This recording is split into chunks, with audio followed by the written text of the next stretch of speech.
जय हिंद। इससे पहले की वीडियो में हम आपको आईपीसी और सीआरपीसी की धाराओं के बारे में समझा दिए थे। एफआईआर और जीरो एफआईआर बता दिए थे और बता दिए कि चार्जशीट दायर करने के बाद जब मामला कोर्ट में चला जाता है, ट्रायल हो रहा होता है, तो उस दौरान आपको जेल में भेज दिया जाता है अगर अपराध बड़ा है तब। अब जेल में समझते हैं कि खाना कितने टाइम दिए जाते हैं और कितने खाना दिए जाते हैं। क्या आप बाहर से जेल के अंदर खाना ले जा सकते हैं?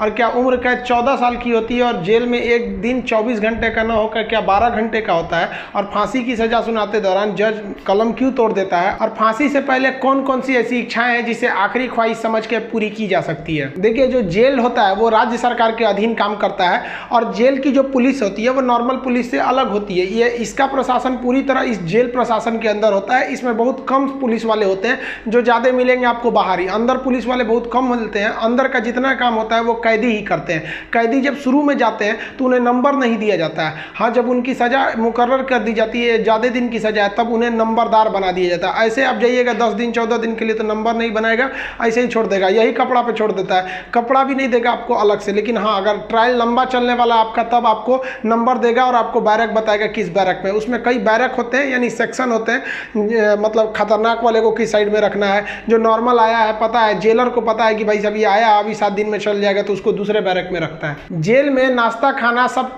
तीनों टाइम मिलाकर हर अलग अलग राज्यों में अलग अलग खर्च किए जाते हैं कैदियों के ऊपर। अगर भारत के आप टोटल राज्यों को लेंगे तो पर डे एक कैदी के ऊपर लगभग 52 रुपए का खर्च आता है, ये जेल मेन्यू के हिसाब से। जेल में जो नाश्ता दिया जाता है, सुबह 7 बजे नाश्ता आ जाता है, जिसमें एक चाय का रहना कंपलसरी है।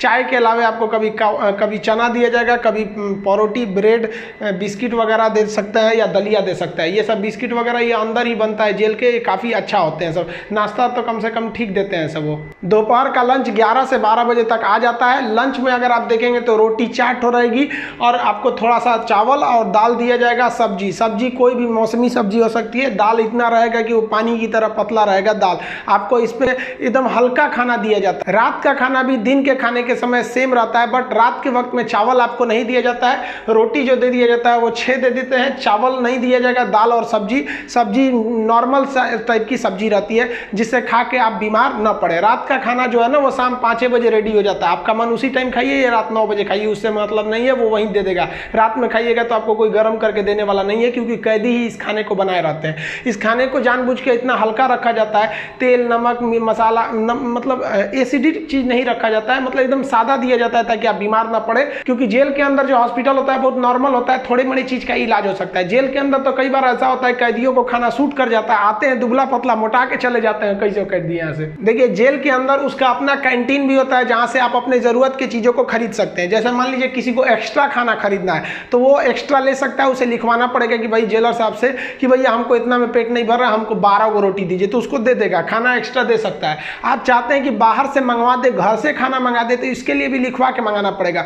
लेकिन ये क्या होता है कि आपको बार बार अलाउ नहीं किया जाएगा। खाना आएगा तो वो भी चेक किया जाता है, बार बार अलाउ नहीं करेगा। हाँ, लेकिन घर से जो मिलने उलने जाते हैं लोग, अचार सलाद उलाद का सामान दे देते हैं, क्योंकि आपको जब चटनी अचार ये सब वहाँ पे नहीं मिलता है। वहाँ जब जाइएगा तो आपको बर्तन वर्तन खरीदना पड़ेगा, प्लास्टिक के चम्मच वगैरह रहते हैं सब, नहीं तो ऐसे दे देगा स्टील का, तो घोंप घाप देगा सब अपने में, सब वहाँ छाटले पहुँचता है सब। वहाँ की कैंटीन से आप खरीद सकते हैं, आपके पास पैसे रहने चाहिए, और आपकी फैमिली से भी जो सामान आता है आप उस सामान को रख सकते हैं। देखिए, जब आप जेल में जाते हैं तो जेन्युइन आप कुछ पैसे लेके जाते हैं, और अगर लंबे दिन तक रह गए तो जो आपसे मिलने जाता है वो भी पैसे आपको दे देता है। लेकिन इस पैसे का मिसयूज हो सकता है। जो आपसे सीनियर कैदी हैं सब ना, जो मरखा टाइप का छीन लेंगे सब पैसा। तो इसको बचने के लिए क्या किया गया है कि जो जेल है, जेल का अपनी करेंसी होती है। ये भारत सरकार वाला रुपया आरबीआई वाला नहीं चलता है, वहाँ कूपन चलता है। ये कूपन जो होते हैं, आपके पैसे को कूपन में बदल दिया जाता है, तो आपकी करेंसी कूपन में बदल दी जाएगी और आप मैक्सिमम 2000 रुपए का ही कूपन रख सकते हैं। वो कूपन आपको 2 रुपए का मिलेगा, 5 रुपया, 10 रुपया, 20 रुपए का, इसी टाइप का कूपन मिलेगा।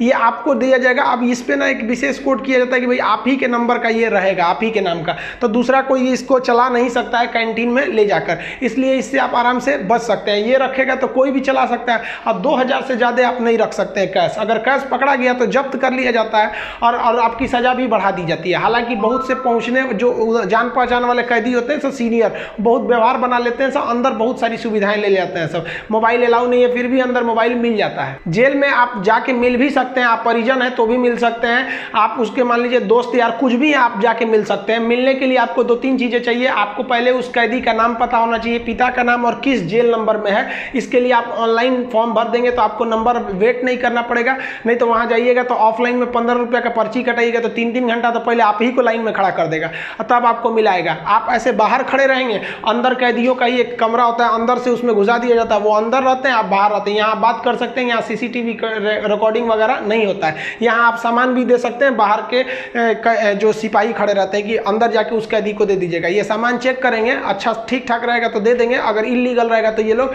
नहीं देते हैं और आपकी सजा को बढ़ा देते हैं। तो आप मिल सकते हैं। मिलने का टाइम 10 बजे से 3 बजे तक होता है, उसके 3 बजे के बाद जाएंगे तो मिलने नहीं देगा, 10 बजे से पहले जाएंगे तो नहीं मिलने देगा। आप वहाँ जाए कि अगर किसी से मिलने जाते हैं, देखिए कई बार ऐसा भी होता है कि फर्जी FIR में किसी को फंसा दिया जाता है, वो भी बता देंगे कि फर्जी FIR होता है तो कैसे आपके नाम को हटाया जा सकता है। और बहुत से स्टूडेंट्स को इस बात का डर रहता है कि जब वो तैयारी कर रहे होते हैं तो उनका पड़ोसी वाला उल्टा सीधा केस में फंसा देता है, FIR करा देता है, तो वो टेंशन में आ जाते हैं कि मेरी नौकरी चली जाएगी। अरे भाई हम गारंटी देते हैं नहीं नौकरी जाने देंगे। अब उसको भी वीडियो में समझा देंगे कि कैसे आपके ऊपर FIR हो गया है तो उसे कैसे कटवा सकते हैं, और आप स्टूडेंट हैं, आपका FIR हो गया, नाम चला गया, फिर भी आपका जॉब होगा, गारंटी बोलते हैं कि होगा। अब बहुत से लड़कों का ऐसा कराए भी हैं, और नियम है, हम क्या अपने घर से कराएं, नियम है, बस आप नहीं जानते वो अलग बात है। तो आप उन लोग के लिए गिफ्ट वगैरह लेते जाइएगा। गिफ्ट मतलब क्या चीज़, खाने पीने का अचार ले लीजिएगा, थोड़ा सा घी वगैरह ले लीजिएगा, ताकि अंदर अच्छा खाना नहीं लगता है, बाहर का इतना ज़्यादा आइटम रहता है, अंदर जाके आदमी उब जाता है। गुटखा वगैरह नहीं ले जा सकते क्योंकि अंदर जो सफाई का काम होता है वो कैदियों को ही करना रहता है। गुटखा दे देंगे तो खा के थूक देगा।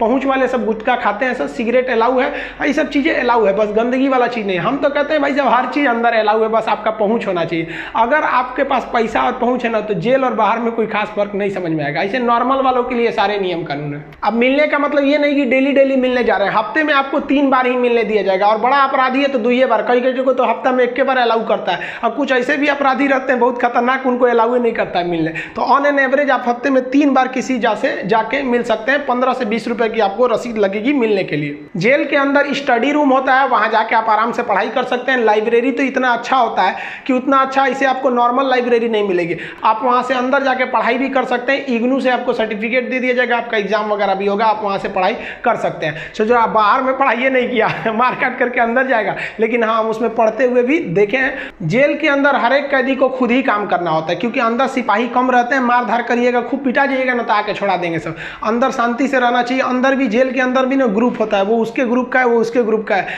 अगर आपको ज़्यादा दिन तक रहना है तो ग्रुपबाजी समझ जाइएगा, नहीं तो कुटा के आएंगे। उसमें क्या होता है, माली का काम होता है। जो जेल का कैंपस बहुत बड़ा होता है, जेल छोटा छोटा नहीं होता। अंदर जाएंगे तो एक दूसरे दुनिया है, वहाँ अंदर सब्जी वगैरह बोई गई रहती है, यही सब्जी आपको बनाने के लिए आ जाती है, कुछ अलग से भी सब्जियाँ वगैरह आती हैं, तो इसमें भी काम कर सकते हैं। कुक वाला खाना बनाने वाले में भी काम कर सकते हैं। सबसे टफ यही काम होता है, सबके लिए खाना बनाओ, वो भी टाइम से बनाओ। यहाँ पर इसके अंदर कुछ फैक्ट्रियाँ भी होती हैं जहाँ पे आपको सोफ़ा बनाने के लिए आता है, कपड़े सिलने के लिए भी दे दिए जाते हैं सब।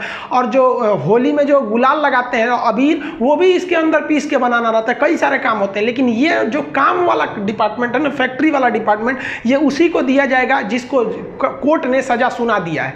लेकिन अगर कोर्ट ने आपको सजा नहीं सुनाया, अभी आप पर मुकदमा ही चल रहा है, तो इस पर नहीं देंगे सब, आपको ये सब हल्का हल्का काम कराएंगे सब। इस काम के बदले आपको पर डे का 20 रुपया मिलता है, यानी महीने के आपको टोटल 600 रुपये मिलने वाले हैं। आपको काम करना पड़ेगा, अगर आप काम नहीं करिएगा तो बदले में आपको एक बार पैसा देना पड़ेगा। ये पैसा पर मंथ नहीं लगता है, एक बार जाइएगा तो जेलर पूछेगा काम कीजिएगा कि पैसा दीजिएगा, तो जो पैसा देते हैं उसे हाता कहा जाता है। अब ये जो हाता का अमाउंट होता है ये डिपेंड करता है, अलग अलग जेल पे थोड़ा सा डिफरेंट होता है, लेकिन एक ही बार इस हाता को देना रहता है। लेकिन अगर आप काम करेंगे तो अच्छा रहता है। कोशिश करिएगा आप लोग अगर बाय द वे गलती से चले, देखिए ऐसा नहीं है कि आप मर्डर करके जाइएगा, आपको कभी गलती से भी फंसाया जा सकता है। हम लोग को बड़का कहीं बम फोड़े थे लोग, हम लोग का भी क्या था भाई, स्टूडेंट्स की मांग कर रहे थे लोग, उठा कर डाल दिया उसमें, तो काम का आप कर सकते हैं उसमें। तो ये सब काम थोड़ा सा इजी रहता है। काम का मतलब फायदा क्या होता है कि आपको खाना अनलिमिटेड मिलेगा, आप जितना खाना चाहें खा सकते हैं, और खाने की थोड़ी सी कैटेगरी थोड़ी आपकी अच्छी कर दी जाती है। अगर आप काम नहीं कीजिएगा तो आपको खाना गिन के मिलेगा, 4 रोटी 6 रोटी, इससे ज़्यादा नहीं मिलेगा, चाहिए तो लिखवाइए वगैरह। तो काम करने वालों को कुछ अच्छा फैसिलिटीज दी जाती है। देखिए कई लोग को लगता है कि जेल में ना जो एक दिन होता है वो 12 घंटे का होता है, ऐसा नहीं है। पहले अंग्रेजों के समय होता होगा ये, लेकिन अभी के समय में जो जेल का कानून है वो जैसे आपके लिए 24 घंटे का एक दिन होता है, वैसे जेल में भी होता है। अब कुछ लोग कहते हैं किसी को 10 साल की सजा हुई तो 5 साल में आ जाएगा, ऐसा फिल्मों में भी होता था पहले का ही तब। लेकिन अभी के समय में अगर आपको 10 साल की सजा हुई तो 10 साल बाद निकलेंगे, यानी आपके लिए भी दिन जो है वो 24 घंटे का ही है। और दूसरा कुछ लोग को लगता है कि उम्र कैद में आदमी 14 साल में छूट जाता है। देखिए उम्र कैद का मतलब होता है कि आपको जिंदगी भर जेल रहना, आजीवन कारावास रहना है। ये 14 साल की बात क्या है कि जज ने अगर आपको सुना दिया कि आपको उम्र कैद की सजा है, तो संविधान में लिखा गया है कि अनुच्छेद 72 के तहत तथा अनुच्छेद 161 के तहत, अनुच्छेद 72 के तहत राष्ट्रपति और 161 के तहत राज्यपाल आपकी सजा को माफ कर सकते हैं। तो ये जो 14 साल का थ्रेशोल्ड बनाया गया है कि राज्यपाल और राष्ट्रपति जो है ये उम्र कैद को 14 साल से पहले नहीं माफ कर सकते हैं। तो बहुत से ऐसे लोग होते हैं जो 14 साल जेल बिता देते हैं ना, तो ऐसा कहा जाता है कि 14 साल तक किसी को समाज से अलग कर दीजिएगा तो नॉर्मल व्यक्ति जो छोटा मोटा गुंडा है उसका बाकी सबसे संपर्क टूट जाता है तो उसे माफ कर दिया जाता है। तो जनरली 14 साल में छूट जाते हैं। वो छूटते नहीं है बल्कि राष्ट्रपति या राज्यपाल माफ कर देते हैं कि चलो यार गलती, बहुत बार तो अपराध आवेश में आके हो जाता है, लेकिन ऐसा नहीं है कि सबको छोड़ देता है। कुछ कुछ एकदम सातिर अपराधी होते हैं, उन्हें नहीं छोड़ा जाता है। तो ये 14 साल मिनिमम है कि आपको इतना रहना ही है, इसके बाद राष्ट्रपति या राज्यपाल माफ करेंगे तब समझिएगा। अब एक चीज देखेंगे कि जब जज जो होता है जब फांसी की सजा सुनाता है तो दो चीजें इस पे ध्यान दीजिएगा। फांसी की सजा सुनाने के बाद वो स्याही को, कलम को तोड़ देता है। वो इस बात का संकेत है कि अब हम आपके ये जो फांसी की सजा सुना दिए हैं ना, हम जज होने के बावजूद भी अब इसमें कुछ बदलाव नहीं कर सकते। यानी ये कलम अब मेरी किसी काम की नहीं रहेगी, क्योंकि हम ये कलम रहने के बावजूद आपकी सजा में अब कुछ चेंजिंग नहीं कर सकते। इसलिए जज को बड़ा सोच समझ के फांसी की सजा सुनानी पड़ती है और तोड़ देता है। ये तोड़ने की प्रक्रिया एक संकेत है, ऐसा नहीं है कि उसमें तो दूसरा कलम से नहीं लिख देगा। ये केवल एक दिखाने के लिए संकेत होता है। कैसे दुल्हा जाता है तो एक परछावना होता है उसका, वैसे एक तरह से समझिए तो ये। और इस पे लिखा जाता है टू हैंग टिल डेथ, लटकाओ तब तक जब तक मर न जाए। क्योंकि इतिहास में एक बार घटना हुई थी, एक जज साहब ने फैसला सुना दिया था कि इस अपराधी को फांसी पर लटका दिया जाए। अब जब उसे लटकाया गया तो कहा जाता है कि वकील जो था वहां पे ऑब्जेक्शन कर दिया कि लटका दिए, अब हटा दीजिए, क्योंकि आपने ये कहा है कि लटकाया जाए तब तक जब तक ये मर न जाए। अब तो लटकाने का फैसला दिए थे, फांसी पर लटक गया, आप जल्दी उतारिए।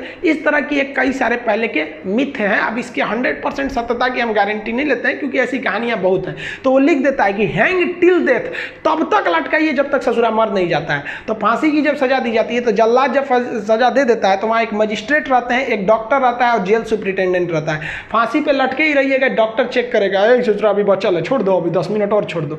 तब तक डॉक्टर नहीं कह देता, जब तक कि मर नहीं गए तब तक आपको लटकैले रह जाएगा। फांसी जो है वो अक्सर मॉर्निंग में ही दी जाती है, क्योंकि जेल प्रशासन के ऊपर सबसे बड़ी जिम्मेदारी फांसी की होती है। वो सुबह सुबह इसे निपटा देना चाहता है, और सुबह के समय जनता मीडिया भी उतने ज़्यादा एक्टिव नहीं होती है। खैर ये सेकेंडरी वजह होता है।